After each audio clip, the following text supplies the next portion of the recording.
Euro champion স্পেনের পাশে বাংলাদেশের নাম দেখে অবাক হবেন যে কেউ। ধারাবাহিক পারফরমেন্সের সুফল পেতে শুরু করেছে বাংলাদেশ নারী ফুটবল দল। কদিন আগেই এশিয়ান কাপের মূল পর্ব নিশ্চিত করেছে আফিদা খন্দকারের দল। এবার ফিফা র্যাঙ্কিংয়েও ইতিহাস গড়েছে পিটার বাটলারের দল। র্যাঙ্কিংয়ে সর্বোচ্চ 24 ধাপ এগিয়ে 104তম স্থানে জায়গা করে নিয়েছে বাংলাদেশ। তবে মেয়েদের নিয়ে এখানেই থেমে না থেকে আরও উন্নতির প্রত্যাশা বাফুফের। ফিফার কাছ থেকে যখন রিকগনিশনটা আসে, আর সবচেয়ে বড় কথা স্পেনের সাথে যদি পাশাপাশি রাখি, তখন তো অনেক বেশি আনন্দের এবং গর্বের। আমি অবশ্যই আনন্দিত এবং গর্বিত। আমি মনে করি গোটা দেশই আনন্দিত এবং গর্বিত।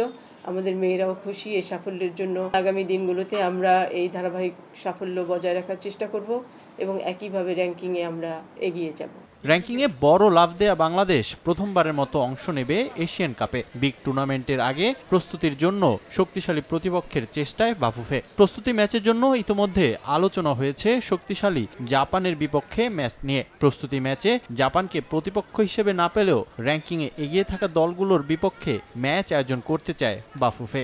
অস্ট্রেলিয়াতে আমাদের টিম কিভাবে খেলবে, আমরা কি ট্রেনিং করাবো। সাউথ কোরিয়ার মতো জাপানও আমাদের সাথে প্র্যাকটিস ম্যাচ খেলতে পারছে না, কারণ ওই সময় তারা জাপানে থাকবে না। এখন আমি আরও কিছু দেশ দেখব, যেমন ধরেন ভিয়েতনাম, ফিলিপিন।